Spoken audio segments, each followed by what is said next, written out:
You look at your payslip every month and probably sigh.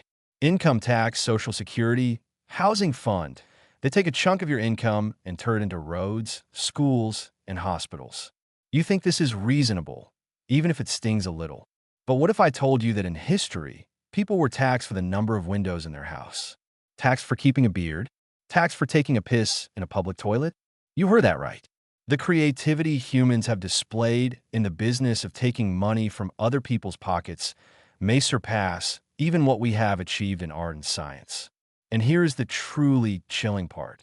The house you live in today, the streets you walk every day, even the way you look in the mirror each morning, might all be scars left behind by these absurd taxes. Let's start from the beginning. England, 1696. King William III is worried. The country is at war, and the treasury is empty. He must raise taxes. But how? On what? The Chancellor of the Exchequer at the time came up with a genius idea. In that era, glass was extremely expensive. Only wealthy households could afford large windows. The more windows you had, the richer you were. So why not tax people based on the number of windows? Those with many windows are clearly rich and should pay more. The logic seemed flawless. And so, the window tax was born. If a house had more than 6 windows, every extra window was taxed. More than 10, the rate went even higher. Can you guess what happened next? People did not revolt. They did not march in the streets. They did something far simpler. They bricked up their windows. Walking the streets of Britain today, you can still see the outlines of bricked-up windows on old buildings. A rectangular recess, filled with bricks of a slightly different color. They are not architectural flaws. They are not decorative styles. They are people from centuries ago saying, "Fine, I don't need this window anymore." Are you happy now? And here is the cruelest irony. This tax did not hurt the rich the most. The rich didn't care about paying a little extra. Their mansions remained brightly lit. The people who bricked up their windows were the ordinary folks who had just enough windows to be taxed. Not truly wealthy, but perfectly in the crosshairs of the window tax. The very poor were spared too, because they had no windows to tax in the first place. Not just Britain. France had a similar door and window tax that lasted for a full 100 years, only abolished by the French Revolution.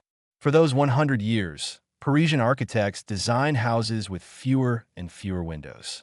An entire century of architectural design was quietly reshaped by a single tax. But the window tax is just one chapter in humanity's absurd tax history. Let's move the map east. Russia, 1698. Peter the Great has just returned from his tour of Europe. He is shocked by how modernized Europe is, and especially by the smooth chins of European men. In Russia at the time, a big beard was tradition, dignity, part of faith. But in Peter's eyes, a big beard meant backwardness. It meant barbarism. So he issued a decree. All Russian men must shave their beards. Don't want to shave? Fine. Pay the beard tax. Those who paid the beard tax received a special copper token, engraved with the words, "Beard tax paid." They had to wear this token around their necks at all times, ready for inspection. If you were caught with a beard and no token, the police had the right to shave you on the spot, and not gently.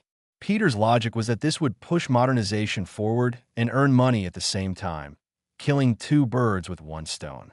But the psychological shock this inflicted on the Russian people was perhaps deeper than any war. A peasant who had never seen a foreigner in his life was suddenly told that the beard his grandfather's grandfather had worn now required a tax to keep. This wasn't about money. This was a tax on the soul. We've covered windows and beards. Now let's go back even further.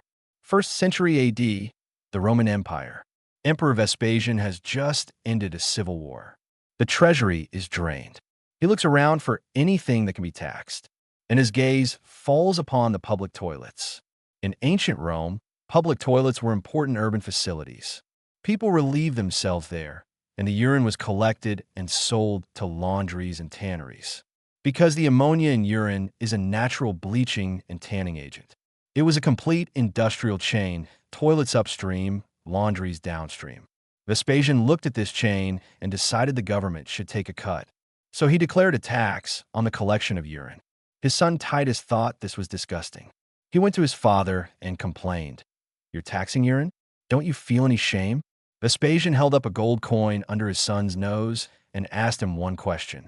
That question has echoed for 2,000 years, and you can still hear its reverberation in languages all over the world today. Pecunia non ole. Money does not stink. The money raised from this urine tax was partly used to build Rome's sewer systems and public facilities. When you walk the streets of Rome today and see those magnificent structures left from 2,000 years ago, part of their funding came from places you would never even think of. And if you go to Italy, you'll find a type of public urinal called a Vespasian. Its name still commemorates the emperor who said, "Money does not stink." 2,000 years, and people still haven't forgotten the joke. So far, we have been talking about taxes from history. Some have been abolished, some sealed behind brick walls, some reduced to a single Latin proverb. You might think this is all in the past, that modern society is different. But is it? In 2014, the city of Viterbo in central Italy introduced a new tax regulation. The city sits beside an ancient volcano, and many of its buildings are made from local volcanic rock.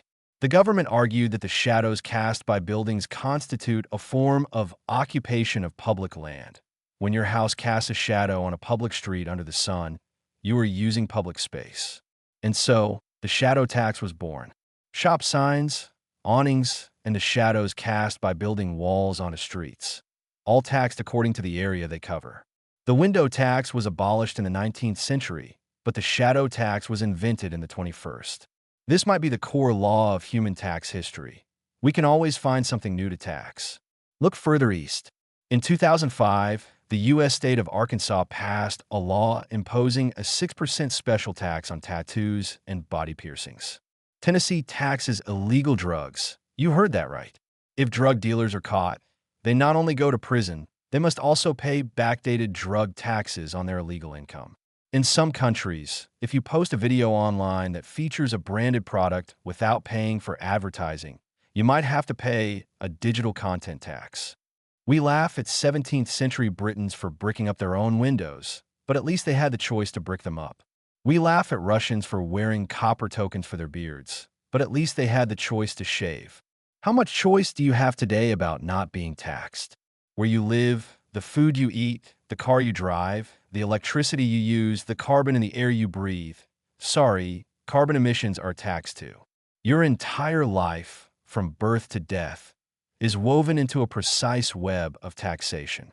And the very first thread of that web was spun from a bricked-up window in 1696. So the next time you walk down a street and see the outline of a sealed window on an old building, take a second look. That is not just brick. That is a piece of human history, quietly telling you, the war between us and taxation has never truly ended. The battlefield has just gotten bigger.